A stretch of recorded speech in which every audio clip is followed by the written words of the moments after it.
ये क्या? एक भिखारी सड़क पर बैठा है, फटे कपड़े, खाली कटोरा, लेकिन उसकी आंखें इतनी गहरी, उसकी मुस्कान इतनी दिव्य। कुछ अलग है इस भिखारी में। वो घर घर जा रहा है, बोल रहा है, मैं उसका भिखारी हूँ, मुझे भीख दे दो। लोग पूछते हैं, किसका भिखारी? वो बोलता है, एक झाड़ू वाली का। और जब सच्चाई खुली, पूरी पूरी रो पड़ी। आखिर कौन था ये भिखारी और क्यों मांग रहा था भीख एक गरीब झाड़ू वाली के नाम पर? जानने के लिए सुनिए ये हृदय को छू लेने वाली कथा। जगन्नाथपुरी के एक छोटे से मोहल्ले में चंपा नाम की एक स्त्री रहती थी। उसका काम था लोगों के घरों में झाड़ू लगाना, बर्तन मांजना, कूड़ा साफ करना। लोग उसे छूते भी नहीं थे। अरे दूर रहो, मैतरानी है, अपवित्र कर देगी। पर चंपा का हृदय सोने जैसा था। उसकी एक आदत थी, हर रोज जो भी कमाती उसमें से आधा खुद खाती और बाकी आधा सड़क के भिखारियों को खिला देती। रोज सुबह वो 3-4 भिखारियों को बुलाती, उन्हें बैठाती, अपने हाथ से रोटी तोड़ तोड़ कर खिलाती। आओ बाबा, आओ दादी, खाओ, भगवान ने दिया है तो बांटना भी चाहिए। भिखारी उसे आशीर्वाद देते, तेरा भला हो बेटी। और चंपा मुस्कुरा देती। पूरा मोहल्ला जानता था, चंपा के दरवाजे पर भिखारियों को खाना मिलता है। एक दिन किसी ने पूछा, अरे चंपा, तू खुद इतनी गरीब है, फिर भी दूसरों को क्यों खिलाती है? चंपा ने कहा, दीदी, मंदिर जाने के पैसे नहीं है मेरे पास, ना ही मुझे अंदर घुसने देते हैं, तो मैंने सोचा भगवान के भूखे बच्चों को खिला दूं, शायद मेरे जगन्नाथ जी खुश हो जाए। यही थी उसकी भक्ति, यही था उसका मंदिर। एक दिन चंपा को तेज बुखार आ गया। शरीर में इतनी कमजोरी कि उठ भी नहीं पा रही थी, पर उसकी चिंता कुछ और थी। वो अपनी झोपड़ी में लेटी रो रही थी। हाय भगवान, आज मैं बाहर नहीं जा सकती, आज मेरे भिखारी भूखे रहेंगे। पड़ोस की एक औरत आई, बोली, अरे चंपा, तू खुद बीमार है और तुझे उन गंदे भिखारियों की चिंता है? चंपा ने आंसू पूछे, दीदी, वो मेरे भगवान है, मैं उन्हें भूखा नहीं रख सकती। उसने कोशिश की उठने की, पर गिर पड़ी।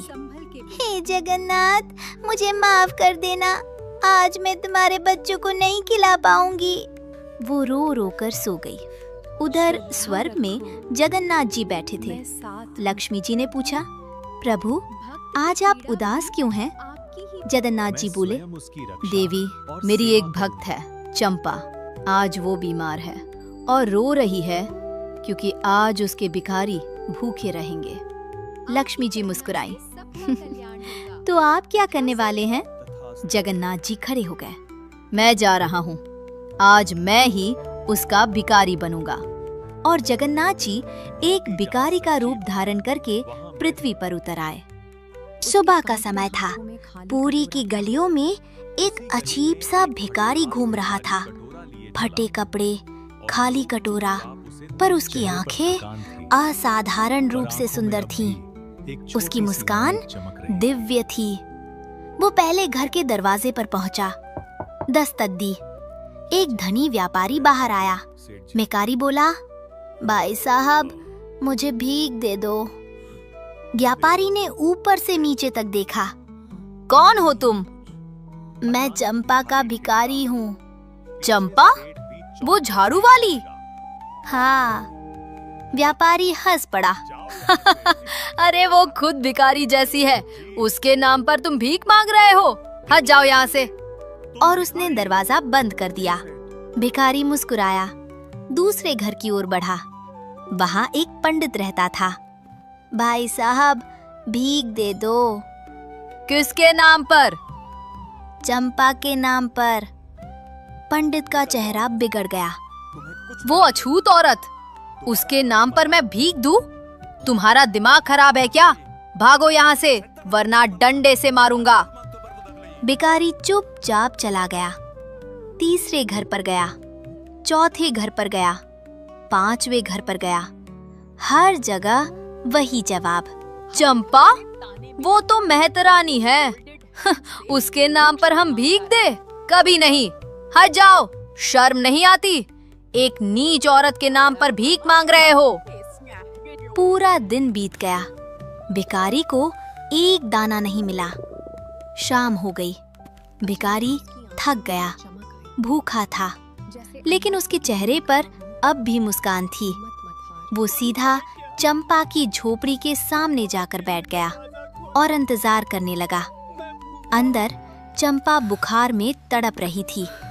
तभी उसे बाहर से आवाज आई, माँ, माँ, मुझे भूख लगी है। चंपा ने आंखें खोली। कौन है बाहर? मैं हूँ माँ, तुम्हारा भिखारी। चंपा का दिल धक से रह गया। मेरा भिखारी? उसने हिम्मत जुटाई, घिसटते हुए दरवाजे तक पहुंची और दरवाजा खोला। सामने एक भिखारी बैठा था।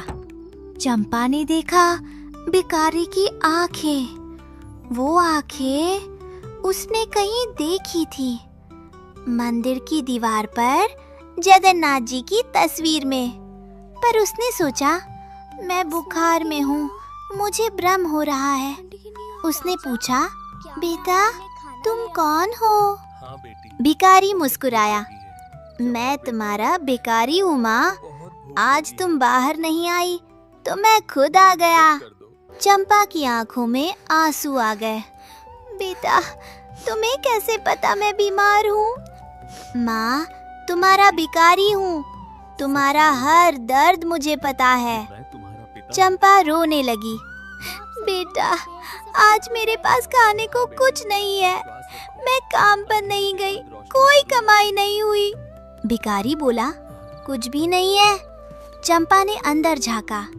एक टूटे बर्तन में एक सूखी रोटी पड़ी थी, उसका आखिरी टुकड़ा। उसने सोचा, ये तो मैं खुद खाऊंगी दवा के साथ। पर फिर उस भिखारी की आंखों में देखा और बिना सोचे वो रोटी उठा लाई। बेटा, बस यही है, ले लो।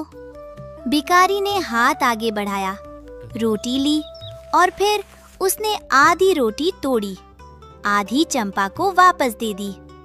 माँ, आधी तुम खाओ, तुम बीमार हो। चंपा रो पड़ी। नहीं बेटा, तू खा, मैं बाद में खा लूंगी। नहीं माँ, साथ खाएंगे। और दोनों साथ बैठकर वो सूखी रोटी खाने लगे। जब रोटी खत्म हुई, भिखारी खड़ा हो गया। माँ, अब मैं जाता हूँ। ठहरो बेटा, तुम्हारा नाम तो बताओ।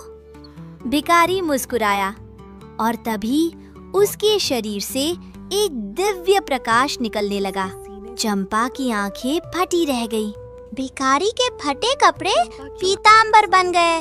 उसके सिर पर मुकुट प्रकट हुआ। उसकी आंखें वही दिव्य नेत्र जो मंदिर में विराजमान है। चंपा के मुंह से चीख निकल गई, जगन्नाथ! वो धड़ाम से गिर पड़ी, सिर झुका दिया। प्रभु, मैं तो आप पवित्र हूँ। आप मेरी झोपड़ी में, मैंने आपको सूखी रोटी खिलाई। जगन्नाथ जी ने झुककर उसका हाथ पकड़ा। उठो चंपा, उठो। नहीं प्रभु, मैं योग्य नहीं, मैं तो मेहतरानी हूँ। जगन्नाथ जी ने उसे उठा दिया, आंखों में देखा। चंपा, सुनो, आज मैं तुम्हारे नाम पर पूरी नगरी में भीख मांगने गया। धनी लोगों के पास, पंडितों के पास, व्यापारियों के पास। किसी ने एक दाना नहीं दिया। सबने कहा, वो तो झाड़ू वाली है, नीच है, अछूत है। चंपा रोने लगी। जगन्नाथ जी ने उसकी आंसू पोंछे। पर तुमने अपनी आखिरी रोटी बीमारी में भी बिना सोचे मुझे दे दी। तुम्हारी ये आधी सूखी रोटी मंदिर के 56 भोग से 1000 गुना ज्यादा मीठी लगी मुझे, क्योंकि वो भोग अमीरों की बची हुई दौलत से बना है। पर ये रोटी तुम्हारी भूख से, तुम्हारी बीमारी से, तुम्हारे प्रेम से बनी है। चंपा हिचकियां ले लेकर रो रही थी। जगन्नाथ जी ने उसके सिर पर हाथ रखा। चंपा, याद रखो, जो थोड़े में से देता है वो ज्यादा में से देने वाले से महान है। जगन्नाथ जी ने आशीर्वाद दिया। आज से तुम्हारी झोपड़ी मेरा सबसे प्रिय मंदिर है। और वे अदृश्य हो गए। चंपा वहीं बैठी रही, स्तब्ध। अगली सुबह एक चमत्कार हुआ। चंपा का बुखार एकदम गायब हो गया। शरीर में पूरी ताकत आ गई। और जब उसने झोपड़ी के बाहर देखा, वहाँ भिखारियों की लंबी कतार थी। चंपा बहन, हमें खबर मिली तुम बीमार थी। हम प्रार्थना कर रहे थे तुम्हारे लिए। और देखो, हम सब ने मिलकर तुम्हारे लिए खाना लाया है। चंपा की आंखों से आंसू बह निकले। उसी दिन से चंपा के जीवन में बरकत आ गई।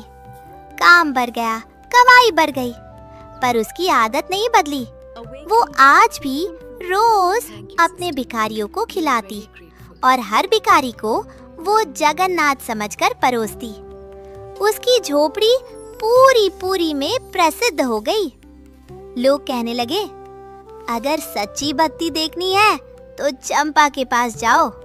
और मंदिर के पुजारियों को भी एक दिन सपने में जगन्नाथ जी ने कहा, तुम मुझे रोज 56 भोग चढ़ाते हो, पर मुझे सबसे ज्यादा चंपा की आधी रोटी याद आती है। दोस्तों, ये कहानी हमें सिखाती है, सच्चा दान वो नहीं जो बचत से दिया जाए। सच्चा दान वो है जो जरूरत से दिया जाए। अमीर आदमी 1000 रुपए दान करता है तो उसके पास अभी भी लाखों है, पर गरीब अपनी आखिरी रोटी बांटता है तो वो खुद भूखा सोता है। भगवान पैसे नहीं, त्याग देखते हैं। चंपा ने दुनिया को दिखा दिया कि भक्ति जाति से नहीं, दिल से होती है। अगर ये कहानी आपके दिल को छू गई हो तो कमेंट्स में लिखिए जय जगन्नाथ। और ऐसी ही हृदय स्पर्शी कथाओं के लिए चैनल को सब्सक्राइब करना ना भूलें। जय जगन्नाथ।